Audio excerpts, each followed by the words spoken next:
नमस्कार. किमंतू लाईव्ह मध्ये आपल्या सर्वांचं मनपूर्वक स्वागत.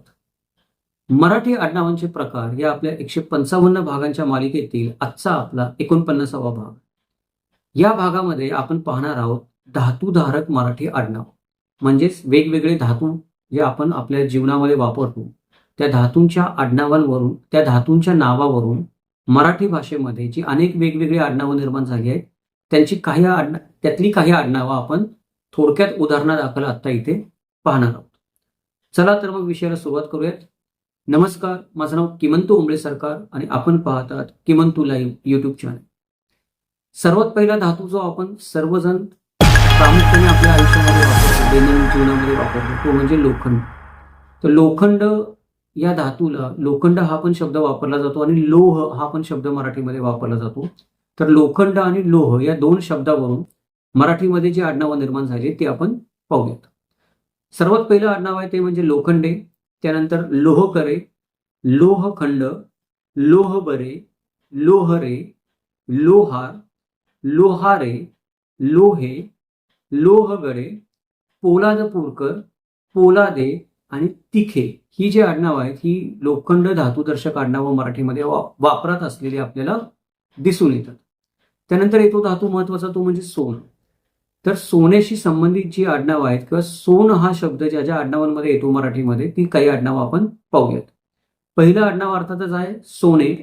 त्यानंतर सोनकदम, सोनकर, सोनकवडे, सोनकांबळे, सोनकार, सोनकुळे, सोनके, सोनगिरे, सोनजिरे, सोनटक्के, सोनटिकले, सोनपिपारे, सोनपीर, सोनल, सोनलकर, सोनवडे, सोनवडेकर, सोनवणी, सोनवणे, सोनवते, सोनवलकर, सोनवले, सोनवळ, सोनवळे, सोनवान, सोनसडे, सोनसरे, सोनसळे, सोनसुळे, सोनाने, सोनार, सोनारे, सोनारलीकर, सोनाळकर, सोनाळे, सोनावणे, सोनावळे, सोनीच्या, सोनूने, सोनूकळे, सोनूले, सोनेकार. त्यानंतर सोनेवाणी, सोनवणी नाही, सोनेवाणी, सोनेवाने, सोनोने, सोन्नर, कनकदंड, कनकनारायण, कांचन, हेमक आणि कनके ही जी काही आडनावं आहेत ती कुठे ना कुठेतरी सोनं या धातूशी संबंधित आहे. यानंतर आपण चांदी या धातूशी संबंधित आडनावांची काही उदाहरणं पाहूयात. पहिलं आडनाव आहे चांदे, चांदगुडे, चांदडले, चांदणे, चांददले, चांदले, चांदवडकर, चांदविनकर, चांदसरे, चांदीप, चांदीपरे, चांदीपे, चांदीपे, चांदीवाले, चांदूरकर. त्यानंतर चांदूरकार, चांदे, चांदेकर, चांदेकार, चांदेल, चंडेल, चांदेलवीर, चांदोडकर, चांदोडे, चांदोरकर ही जी आडनावं आहेत ही काही चांदीशी संबंधित आडनावं आहेत. अजूनही काही आडनावं असू शकतील, आपल्याला माहित असतील तर आवर्जून कळवा.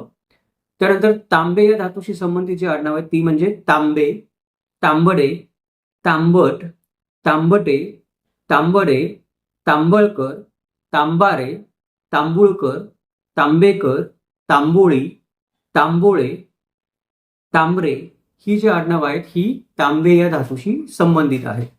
त्यानंतर रूप हा पण एक धातू आपण म्हणतो किंवा चांदीला पर्यायी शब्द आपण वापरतो रुपे म्हणून. तर रुपेशी संबंधित पण काही आडनावं आहेत. उदाहरणार्थ रुपे, रूपटक्के, रूपनवर, रूपनुरे, शीलवंत, रूपवते, रूपानी ही जी आडनावं आहेत ही रुपयाशी संबंधित आहेत.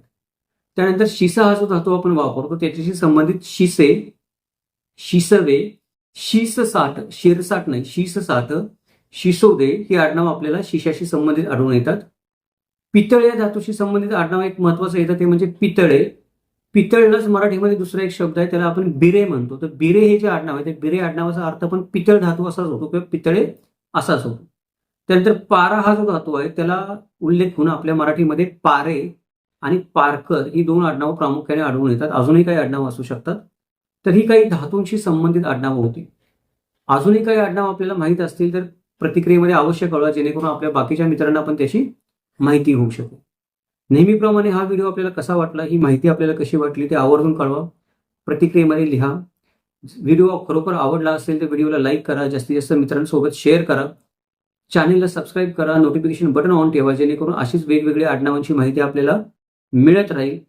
हे अशा प्रकारचे अभ्यासपूर्ण तसेच संशोधनात्मक व्हिडिओ बनवण्यासाठी नेहमीच आपल्याला प्रायोजकत्वाची गरज लागत असते. जर आपल्या चॅनेलचा हेतू आणि विषय आपल्याला आवडत असतील तर चॅनेलला आपण यूट्यूबच्या माध्यमातून किंवा यूट्यूब मेंबरशिपच्या माध्यमातून मदत करू शकता. त्यानंतर आपण सुपर थँक्सच्या माध्यमातून मदत करू शकता. गुगल पे किंवा फोनपेच्या माध्यमातून देणगी देऊ शकता. आपल्याला नंबर स्क्रीनवर दिसतोच आहे. इतिहासाचं हे असंच वस्तुनिष्ठ मूल्यमापन, तर्कशुद्ध विवेचन आणि चिकित्सक विश्लेषण ऐकण्यासाठी पाहत राहा किमंतु लाईव्ह. भेटूयात उद्या एका नवीन व्हिडिओ सोबत. जय महाराष्ट्र. जगदंब.